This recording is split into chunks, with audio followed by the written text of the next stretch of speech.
Welcome to IU Sports Media. I'm Kendall Miller. An early lead wasn't enough for IU women's soccer on Thursday as the Hoosiers fell to Northwestern 2-1 at Bill Armstrong Stadium. After a goal in the first minute by junior Maya Piper, Indiana was unable to hold on to their lead, with Northwestern scoring 2 goals in the second half. The loss dropped the Hoosiers to 5-2 on the season and 1-1 in conference play. IU is currently 11th in the Big Ten standings. The Hoosiers will host Illinois on Sunday as they seek their first win in 3 games. Well, the Colts had hoped that a win in Houston last week would be a turning point in their season, and it looked like it would be as they faced the Steelers today. That is, until the fourth quarter happened. A lack of finishing doomed IU women's soccer at home this weekend as they lost 3-1 to Illinois at Bill Armstrong Stadium. The Hoosiers outshot Illinois 11-8, but it was the Illini who took advantage of their opportunities throughout the game. IU didn't even get on the board until the 89th minute from Michaela Brown, but by then it was too late to make a comeback. The loss dropped the Hoosiers to 5-6-2 on the year and 1-3-1 in the Big Ten.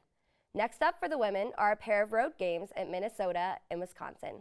IU men's soccer kicked off their first game as the #1 ranked team in the country on Wednesday. I'm joined now by Kendall Miller. Kendall, what can you tell me about the tough battle that the Hoosiers put forth on Saturday? Now, this was the Hoosiers' 5th game going into overtime all season. The past 4 have ended in a tie, this one unfortunately ending in a loss. And we talked with Michaela Brown before the game. She said, we need to put in high energy all game, not just finishing it, but the whole 90 minutes. And that's what's really important for this team. Students at Indiana University were prepared for a normal day, but what they got was anything but expected. And then we have Mason Toy, a freshman who kind of leads the front, so I think it's a strong team overall from front to back as well as class-wise. Bloomington will play host to one of the biggest college soccer games of the year tomorrow as second-ranked Indiana hosts fourth-ranked Notre Dame at Bill Armstrong Stadium. Well, on Friday, Archie Miller called his team soft after they were beat in the first game of the season by the Indiana State Sycamores. Not the way they wanted to start the Miller era. Welcome to IU Sports Media. I'm Kendall Miller. We have Joe Cantor with us today, and we're talking some Indiana football. Now, Joe, Indiana fell again to Michigan State this weekend, 17-9.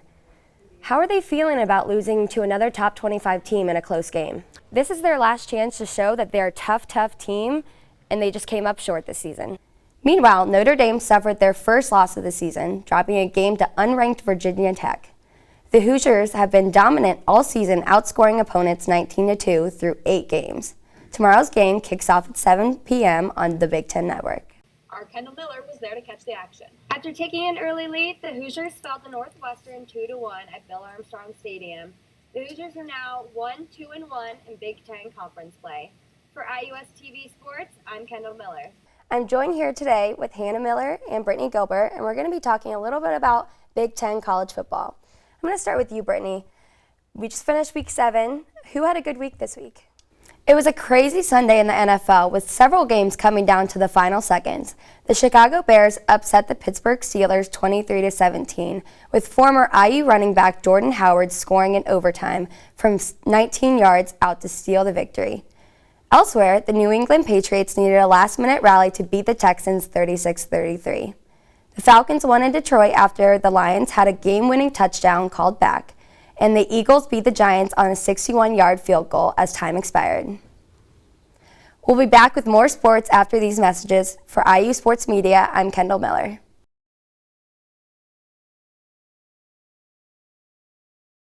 That's not enough. No. With the world that we're living in right now, there are so many political and social Issues, aspects that are getting put into sports, and you can't stand for it. An apology is not enough, and a 5-game suspension out of 162 games is not anything. No.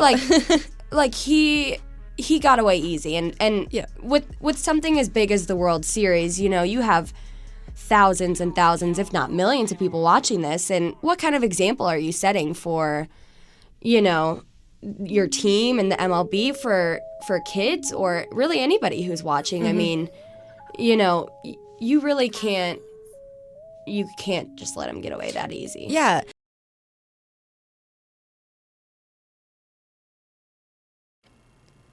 In a crowd of 100 faces, one name stands out: Whitney Carroll.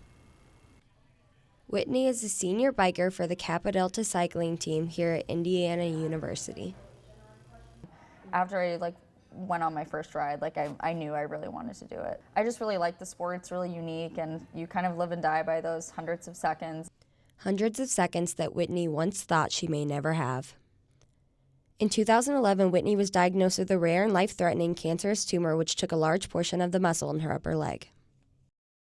That was really hard on me emotionally and obviously mentally, psychologically, everything. After 2 surgeries, Whitney, a competitive swimmer, was left unable to compete with the same ability. I was just trying to be able to walk normally again. I mean, I couldn't even do that for the longest time. But walk she did. Or should I say, bike. It was on 2 wheels and on this gravel where Whitney truly found sports again, and in turn, found herself. Whitney, who is now one of the top 20 women bikers here at Indiana University, credits a lot of her success to her support system.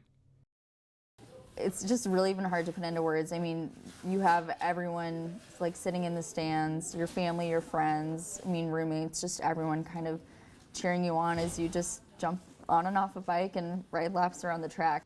Now, 6 years cancer-free, with each ride she takes, Whitney laps the odds. For IU Sports Media, I'm Kendall Miller. Earlier this week, Indiana University's Interfraternity Council unanimously voted to suspend all fraternity social and new member functions. Though there is no specific cause listed, this move comes after recent incidents that have led the university and chapter nationals to decide to kick some fraternities and sororities out of their houses, leaving them to find new homes within days. Let's take a look inside this transition. From a fraternity and a sorority one night to pricey apartments 10 minutes off campus the next morning, Greek life members are being evicted from their homes with nowhere to go. Many Greek life members are adjusting to a new way of life after being evicted, with their Greek charters suspended. 3 Indiana University Greek houses have been kicked off campus alone in 2017. Delta Tau Delta first in January for hazing violations, Sigma Nu behind me in October for hazing and alcohol violations. Unlike Sigma Nu and Delta Tau Delta, Tri Delta feels the reason that they were kicked off by their nationals was unjust. Honestly, to this day, I don't know the concrete reasons why we got kicked off, because that's how shady it is and that's how shady nationals were. The National Tri-Delt organization released a statement saying that members have been involved in activities that do not represent Tri-Delta Psi standards. Out of nowhere, with 3 weeks left of school, they told us we had to get out.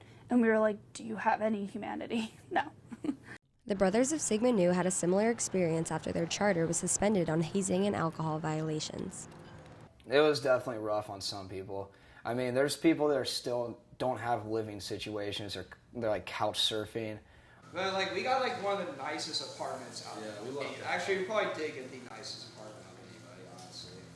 No matter where they live, Nolan and Michaela still hold the friends and memories they made as Greek life members close to their hearts. The sanctions placed on IU's fraternities will be in effect until late February. Though it seems this primarily affects fraternities, sororities say they feel the heat as well. With more than 3,400 students living in 38 chapter houses, all will be watching closely.